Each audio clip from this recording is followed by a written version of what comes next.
यह गरीब का वध किस अवतार में हुआ? वराह अवतार में। और बताओ। मत्स्य अवतार में गुरुदेव। हाँ, मत्स्य अवतार में सही है ना? गुरु जी मत्स्य अवतार में। हो। और भगवान विष्णु ने इसका वध किया था महाराज, ऐसा मिलता है हम लोगों को। क्वेश्चन ऐसे भी आ सकता है कि मत्स्य अवतार में किसका वध हुआ, उल्टा भी पूछ सकते हैं आपसे। भगवान का पहला अवतार कौन सा है भगवान विष्णु का?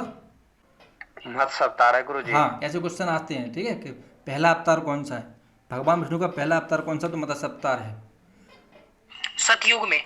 हम्म चलो अगला प्रश्न है, गुरु पूर्णिमा धार्मिक पर्व तिथि है। तिथि कौन? तिथि तो चार गुरु ऑप्शन। जी हाँ नंबर चलो, थोड़ा सा गुरु कौन सा नंबर है? हाँ, अब गुरु गुरु पूर्णिमा पर थोड़ी सी चर्चा कर लेते हैं महाराज हम लोग, है ना। देखो, गुरु पूर्णिमा से कई प्रकार के क्वेश्चन आपसे पूछ सकते हैं। तिथि तो चलो पूछ ली, है ना। गुरु पूर्णिमा किसका प्रतीक है? जो आषाढ़ पूर्णिमा जो तिथि आती है, ये किसके उपलक्ष्य में हम लोग मनाते हैं महाराज? बुद्ध भगवान। बुद्ध भगवान मनाते हैं कि व्यास जी मनाते हैं? क्लियर करो। वेद व्यास जी का हाँ जन्म हुआ था गुरु पूर्णिमा के रोज। हाँ श्रवण जी, वेद व्यास जी का जन्म हुआ था और आषाढ़ पूर्णिमा को बुद्ध पूर्णिमा मनाई जाती है। ठीक। देखो महाराज सुनो, हमारे धर्म शास्त्रों में, हमारे धार्मिक इतिहास में दो महागुरु हैं। वेद व्यास जी को तो ज्ञान का गुरु मानते ही मानते हैं। इन्होंने लेखन का बहुत काम किया। इनके विभाग में लेखन का कार्य सौंपा गया इनको। इसके अच्छा, वेद व्यास जी भी भगवान विष्णु के अंश अवतार माने जाते हैं, ठीक है। इनके जो पुत्र थे वेद व्यास जी के, क्या नाम था उनका? वेद व्यास जी के सुखदेव जी, वो भी भगवान, सुखदेव जी थे। ठीक, वो भगवान कृष्ण कृष्ण के अंश माने जाते हैं, यानी कि भगवान विष्णु के अंश मान लो। इसके बाद एक हैं आपके बृहस्पति भगवान, ठीक है। तो ये भी देवताओं के गुरु हैं, ध्यान रखना, ठीक है। तो गुरु पूर्णिमा वैसे वेद व्यास जी के उपलक्ष्य में मनाई जाती है, लेकिन कई कई थोड़ी सी अपवाद भी है इनकी तिथियों में। लेकिन गुरु पूर्णिमा वेद, अगर शास्त्रों में पढ़ोगे, किताबों में पढ़ोगे आज की, तो उसमें वेद व्यास जी के नाम आता है। अच्छा, देवताओं के गुरु कौन है? देवताओं के गुरु कौन है? तो भगवान बृहस्पति हैं। बृहस्पति जी। हो। और असुरों के गुरु कौन है? दैत्यों के गुरु कौन है? शुक्राचार्य है, ठीक। बाली राजा बलि के गुरु कौन थे? शुक्राचार्य। शुक्राचार्य। अच्छा, अगर मैं आपसे एक प्रश्न पूछूं कि तो शुक्राचार्य जी की जो शुक्राचार्य जी तो महाराज काने हैं, थोड़ा कोई इतिहास, थोड़ी जानकारी हो हम लोगों को। बलि जी पर भूमि देने का वो क्या था ना, भगवान ने जब बलि से 3 बार भूमि मांगी तो उस टाइम शुक्राचार्य जी उनके कमंडल में बैठ गए थे। तो उस टाइम भगवान ने सीधे उनकी आंख फोड़ दी थी। हाँ, तो उसमें जाके महाराज वो पीक में जाके महाराज बैठ गए, ठीक है। अब उनको बड़ी, और उन सुनो, तो वो राजा बलि, नवदा भक्ति में इनका नाम आता है महाराज। राजा बलि का आत्मनिवेदन में ये महाराज इनको सबसे श्रेष्ठ कहा गया, राजा बलि को। राजा चिरंजीवियों में भी राजा बलि है। हाँ। अच्छा, ये राजा बलि का और प्रहलाद का क्या संबंध है?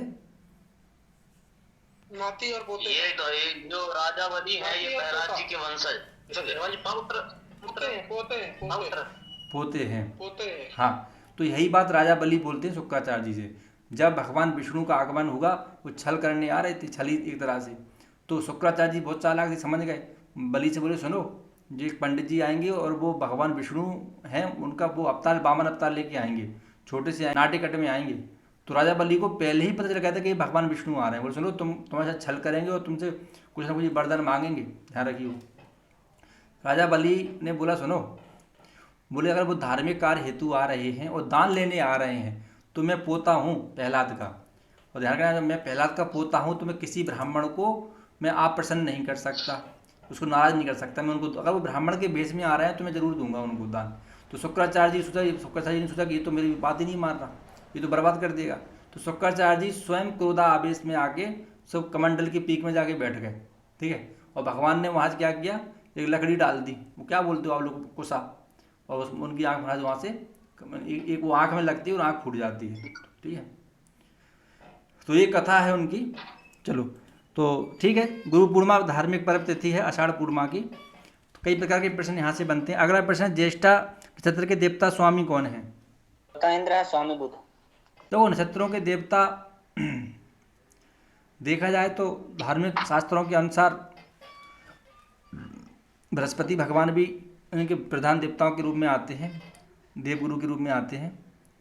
ठीक है, और अगर मैं बोलूँ कि पुष्य नक्षत्र के अधिष्ठाता कौन है तो बृहस्पति भगवान है महाराज, यही। चलो अच्छा, मूल नक्षत्रों के देवता ये भी याद कर लेना आप लोग। चलो, त्रिशंकु की लार से निकलने वाली नदी, बोलो। कर्मनाशा। ठीक है। द्वैतवाद का सिद्धांत किसने दिया था? द्वैतवाद निम्बार्काचार्य शायद, है ना। एक क्वेश्चन आएगा 2 नंबर का, ध्यान रखना। ठीक है, उस पर पक्का दोनों जो मैं बोल दूँ उस पर मार्क कर लिया करो। इसके बाद जितनी दर्शन के प्रवर्तक हैं इनमें से एक क्वेश्चन आएगा आप लोगों का, वो प्रवर्तक का नाम पूछेंगे महाराज सांख्य दर्शनों में से। ठीक है, तो ध्यान रखना है सब चीज़ों का। इसके बाद निम्बार्काचार्य जी हो गए, अद्वैतवाद के शंकराचार्य जी हैं। ठीक है, द्वैतवाद के कौन हैं, बोलो। माधवाचार्य जी। तो ये याद कर लेना आप लोग, बहुत कम से कम 10-12 दिए हैं मैंने कम से कम। क्वेश्चन आएगा आप लोगों का। अच्छा, अगला प्रश्न क्या है? ऋग्वेद में अंतिम सूक्त है, सुनो, ये क्वेश्चन आया था पिछली बार। ऋग्वेद में अंतिम सूक्त कौन सा है, बोलो। सूक्त कौन सा है? संज्ञान सूक्त है कि अग्नि सूक्त है, बोलो। 228 सूक्त है, लेकिन 4 ठो प्रमुख सूत्र बताए गए हैं। अग्नि सूक्त, इंद्र सूक्त, वरुण सूक्त और उष्ण सूक्त। तो प्रारंभिक सूक्त अग्नि सूक्त हो गए, वो अंतिम संज्ञान सूक्त हो गए। हाँ, तो ऋग्वेद में अंतिम सूक्त है आपके संज्ञान सूक्त, प्रारंभिक सूक्त है अग्नि सूक्त। इंद्र सूक्त इसमें 250 ऋचाएँ हैं, अग्नि सूक्त जिसमें 200 ऋचाएँ हैं, सबके अलग अलग। इसके बाद सबकी संख्या कम सूक्त होगी, इन दोनों में जानना है। इसलिए इंद्र को प्रमुख कहा गया है और इनको पहले देवता कहा गया अग्नि को, क्योंकि अग्नि की स्तुति ओम अग्नि मीले पुरोहितम यज्ञ देव मृतम होम तारम रत्न धात्मा। ठीक है, तो इसमें अग्नि की स्तुति है मैंने। चलो, जम्बू द्वीप के बीच में कौन सा पर्वत है? सुमेरु पर्वत। हनुमान जी महाराज ने कौन से पर्वत से महाराज लंका के लिए जंप लगाई थी महाराज? महेंद्राचल पर्वत था, वो महेंद्रगिरी पर्वत से आए थे शर्मा जी, जब वो अरिष्ट पर्वत था, उधर से गए थे शर्मा जी, महेंद्राचल पर्वत था। और श्री राम जी ऋषि वो पर्वत पर चढ़े। में से महाराज कोई ना कोई पर्वत का प्रश्न आएगा महाराज, है ना। हनुमान जी महाराज कौन से पर्वत से संजीवनी बूटी लाए थे? द्रोणगिरी पर्वत शर्मा जी। हाँ, ठीक है। सुग्रीव महाराज कैसे भय के कारण किस पर्वत पर रहते थे? इस प्रकार के क्वेश्चन बनते हैं आपके, बोलो। ऋषिमुख पर्वत पर। अच्छा।